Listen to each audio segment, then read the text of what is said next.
wabarakatuh. Perkenalkan, nama saya Pundi Vidya Puri dari jurusan Biologi Fakultas Sains dan Teknologi UIN Sunan Gunung Jati, Bandung. Di sini saya akan menjelaskan tentang mutasi dan pola-pola evolusi. Selamat mendengarkan.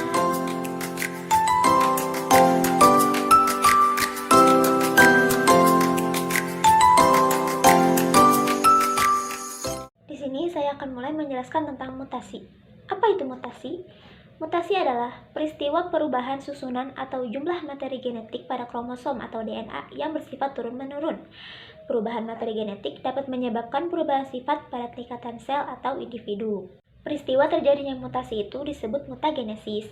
Organisme yang mengalami mutasi dan memperlihatkan fenotip baru hasil mutasi tersebut disebut mutan. Lalu, faktor yang menyebabkan terjadinya mutasi itu disebut mutagen.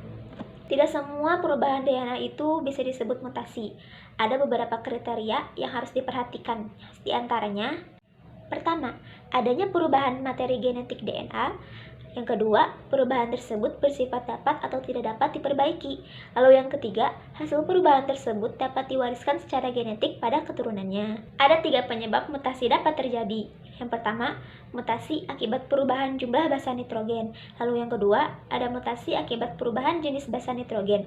Yang ketiga, mutasi akibat perubahan letak urutan basa nitrogen. Berdasarkan tingkatannya, mutasi dibagi menjadi 2, yaitu mutasi gen dan mutasi kromosom. Yang pertama yaitu mutasi gen atau biasa disebut mutasi titik, yaitu perubahan materi genetik pada gen akibat urutan basa nitrogen pada rantai DNA yang berubah. Perubahan urutan basa nitrogen dapat menyebabkan perubahan urutan asam amino yang juga berdampak pada perubahan genotip dan fenotip suatu individu. Mutasi gen juga disebut dengan mutasi tidak bermakna atau nonsense mutation, di mana mutasi gen yang mengubah urutan basa nitrogen tetapi tidak menyebabkan perubahan urutan asam amino. Nah, contohnya nih, triplet AGA pada DNA berubah menjadi AGC, sehingga kodon yang seharusnya UCU menjadi UCC. Namun, baik itu UCU atau UCC sama-sama mengkode asam amino. Asam aminonya asam aminoserin, sehingga tidak terjadi perubahan pada asam amino. Begitu. Lalu yang kedua ada mutasi kromosom, yaitu perubahan materi genetik pada kromosom akibat perubahan struktur dan jumlah kromosom. Mutasi kromosom ini banyak terjadi pada tumbuhan. Mutasi kromosom dibagi menjadi 2 tahapan, yaitu perubahan struktur kromosom dan perubahan jumlah kromosom. Perubahan struktur kromosom dapat disebabkan oleh delesi, duplikasi, inversi, translokasi, dan katenasi. Lalu, perubahan jumlah kromosom pada mutasi dapat dibedakan menjadi 2, yaitu euploidi atau perubahan set kromosom dan aneuploidi atau perubahan jumlah kromosom. Selanjutnya ada penyebab mutasi. Mutasi sendiri penyebabnya terbagi menjadi 2, yaitu mutasi alami dan mutasi buatan. Mutasi alami disebut juga mutasi spontan atau spontaneous mutation, terjadi dengan sendirinya tanpa adanya campur tangan manusia dan tanpa diketahui penyebabnya secara pasti. Umumnya, mutasi alami ini berlangsung secara lambat dan jarang terjadi. Mutasi yang terjadi secara alami ini biasanya bersifat merugikan bagi makhluk hidup yang mengalaminya dan sering tidak mampu bertahan hidup karena tidak mampu menyesuaikan diri dengan lingkungannya. Lalu mutasi buatan disebut juga dengan mutasi terinduksi. Nah, karena mutasi alami terjadi lambat, manusia melakukan perubahan materi genetik yang disengaja untuk kepentingannya. Nah, untuk merangsang mutasi, mutagen yang dipakai dapat berubah bahan fisika, kimia, dan biologi.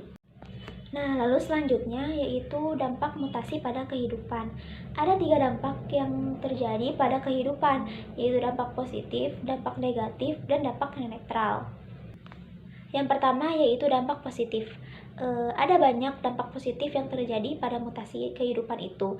Nah, 3 diantaranya yaitu pertama, meningkatkan produksi pertanian, diantaranya tanaman padi, gandum, tomat, kentang, bunga lili, kelapa, poliploidi, kol poliploidi, dan sebagainya. Lalu yang kedua, ada varietas tanaman baru yang menghasilkan buah-buahan tanpa biji, seperti semangka, atau buah dengan ukuran yang lebih besar dibandingkan ukuran normalnya. Lalu yang ketiga, mutasi pada mikroorganisme dapat meningkatkan hasil antibiotika, misalnya mutan penicillum menghasilkan antibiotik penicillin.